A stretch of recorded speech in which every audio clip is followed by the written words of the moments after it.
اس نے ایک مانگنے والے کو جھٹ سے کچھ نکال کر دے دیا۔ میں نے کہا کہ بھائی دیکھ بھال کر دینا چاہیے، یہ فراڈ لوگ ہوتے ہیں اور عام انسان کے جذبہ نیکی کو ایکسپلائٹ کرتے ہیں۔ فرمانے لگے آپ نے بجا فرمایا، میں پہلے ایسا ہی کرتا تھا، پھر ایک واقعے نے میری دنیا بدل کر رکھ دی۔ میں دھرم پورہ لاہور میں اپنے گھر سے سائیکل پر نکلا تھا کہ ٹھیکیدار سے اپنے بقایا جات وصول کر لوں۔ میں اسٹیل مل فکسر تھا اور ایک کوٹھی کے لینٹر کے پیسے باقی تھے، مگر ٹھیکیدار آج کل پر ٹرخا رہا تھا۔ میں سائیکل پر جا رہا تھا کہ ایک شخص اپنا بچہ فٹ پاتھ کے کنارے لٹائے ہسپتال پہنچانے کے لیے ٹیکسی کا کرایہ مانگتا پھر رہا تھا۔ وہ کبھی کسی پیدل کا بازو پکڑ کر ہاتھ جوڑ دیتا، میرا بچہ بچا لے، مجھے ٹیکسی کا کرایہ دے دے۔ تو کبھی موٹر سائیکل والے کو ہاتھ دے کر روکتا، کبھی کسی کار والے کے پیچھے بھاگتا کہ وہ کار میں اس کے بچے کو ہسپتال پہنچا دے۔ کوئی رکتا تو کوئی نہ رکتا، جو رکتا وہ بھی اسے گھور کر دیکھتا اور آپ والی سوچ کر اسے ڈانٹتا، کام کر کے کھانے کی نصیحت کرتا اور آگے نکل جاتا۔ میں جو سائیکل سائیڈ پر روک کے ایک پاؤں زمین پر ٹیک کے اس کا تماشا دیکھ رہا تھا، اچانک اس کی نظر مجھ پر بھی پڑی۔ اس نے میری سائیکل کا ہینڈل پکڑ لیا، بھائی جان خدا کے لیے میرے بچے کی زندگی بچا لیں، اس کو سخت بخار ہے، آپ نیچے اتر کر اس کو دیکھ تو لیں، آپ کو یقین آ جائے گا، آپ دیں گے تو شاید کسی اور کو بھی اعتبار آ جائے۔ مگر میں بھی آپ کی طرح سوچ رہا تھا۔ پھر جس جارحانہ انداز میں اس نے میری سائیکل کا ہینڈل پکڑ رکھا تھا، لگتا تھا کہ ادھر میں سائیکل سے اترا اور ادھر وہ سائیکل پکڑ کر بھاگ جائے گا۔ میں نے بھی اسے کام کر کے کھانے کی تلقین کی اور پچھلے جمعے میں سنی ہوئی حدیث اس کو بھی سنا دی، کما کر کھانے والا اللہ کا دوست ہوتا ہے، اور اپنا ہینڈل چھڑا کر بڑبڑاتا ہوا آگے چل پڑا۔ حرام خور ہمیں بے وقوف سمجھتے ہیں۔ 2-3 گھنٹے کے بعد جب میں بقایا جات وصول کر کے واپس آیا تو وہ ابھی اسی جگہ کھڑا مانگ رہا تھا۔ بچے کو اب وہ سڑک کے پاس لے آیا تھا اور اس کے چہرے سے کپڑا بھی اٹھا رکھا تھا، وہ دھاڑے مار مار کر رو رہا تھا۔ اب وہ بچے کے کفن دفن کے لیے مانگ رہا تھا۔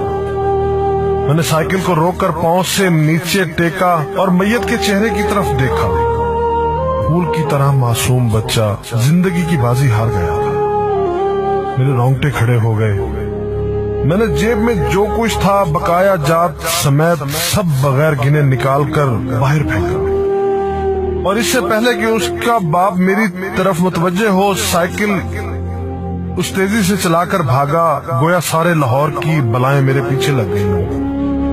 میں گھر پہنچا تو میرا برا حال تھا۔ تھوڑی دیر بعد مجھے بخار نے آ گھیرا۔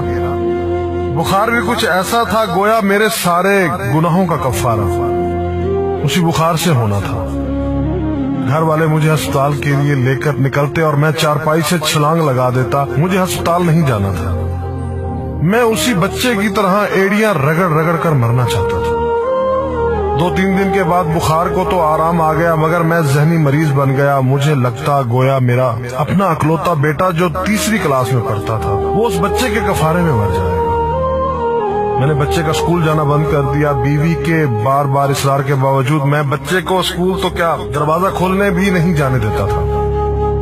40 دن گزر گئے تھے اور بچے کا نام اسکول سے کٹ گیا تھا۔ وائف نے اپنے بھائی سے بات کی جو دبئی کی کمپنی میں کیشیئر تھا۔ اس نے مجھے باہر بلانے کے لیے پاسپورٹ بنانے کو کہا، مگر ایک تو میں شناختی کارڈ بھی پیسوں کے ساتھ نکال کر بچے کی میت پر پھینک آیا تھا، دوسرا میں خود بھی بچے کو اکیلا چھوڑ کر باہر نہیں جانا چاہتا تھا۔ وہ 40 دن قیامت کے 40 دن تھے۔ 40ویں دن 10 بجے کے لگ بھگ ہمارے گھر کا دروازہ بجا۔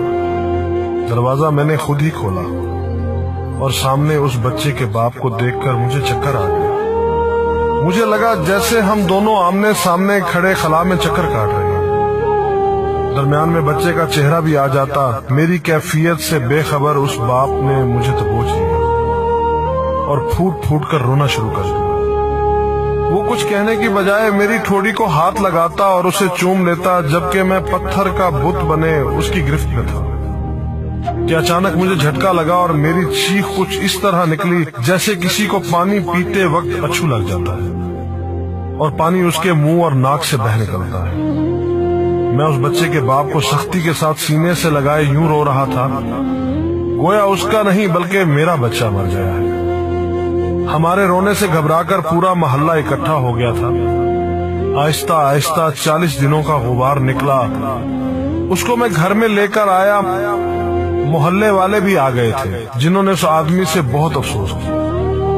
کچھ دیر بعد اس نے اپنی جیب سے میرا شناختی کارڈ نکالا اور مجھے واپس کیا، پھر جیب میں ہاتھ ڈال کر کچھ پیسے نکالے اور میرا شکریہ ادا کر کے کہنے لگا کہ آپ کے پیسے بڑے برکت والے تھے، شاید آپ کے خلوص کی برکت تھی کہ میرے بہت سارے کام ہو گئے۔ سارے اخراجات کے بعد کچھ پیسے بچ گئے تھے، ان میں کچھ پیسے میں نے ادھار لے کر ڈالے ہیں، یہ آپ قبول کر لیجئے، باقی میں بہت جلد آپ کو واپس کر دوں گا۔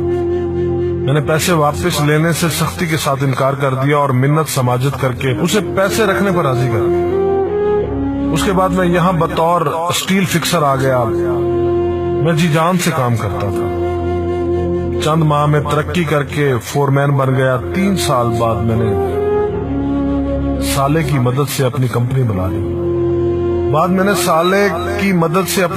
بنا لی اور اس بچے کے والد کو بھی اپنی کمپنی میں بلا لیا۔ آج وہ میری کمپنی میں فورمین ہے۔ اس بچے کے بعد اللہ نے اس سے 2 بیٹوں اور 1 بیٹی سے نوازا ہے۔ میں اسے آپ سے ملواؤں گا، مگر اسے سائیکل والا قصہ مت بیان کیجیے۔ وہ آج تک نہیں پہچانا کہ میری سائیکل روک کر اس نے مجھ سے سوال کیا تھا۔ وہ مجھے ولی اللہ سمجھتا ہے جس نے اس بچے کی لاش دیکھ کر سب کچھ نکال کر دے دیا۔ قاری صاحب، اس دن کے بعد میں کسی کو خالی ہاتھ نہیں لوٹاتا۔ قاری صاحب، اس دن کے بعد میں کسی کا ہاتھ خالی نہیں لوٹاتا۔ تھوڑا سا دینے سے نہ وہ امیر ہوتا ہے اور نہ میں غریب ہوتا ہوں۔ بس دل کو تسلی ہوتی ہے کہ میں اس بچے کا خون بہا ادا کر رہا ہوں۔ رہ گئی لوٹنے کی بات تو قاری صاحب، ہمیں کون نہیں لوٹتا؟ جوتے والا ہمیں لوٹتا ہے، کپڑے والا ہمیں لوٹتا ہے، سبزی اور گوشت والا ہم کو لوٹتا ہے۔ اتنا لوٹنے کے بعد اگر کوئی ہمیں اللہ کے نام پر لوٹ لے تو شاید حشر میں ہماری نجات کا سامان ہو جائے کہ یہ بندہ میری خاطر میرے نام پہ لوٹتا رہا ہے۔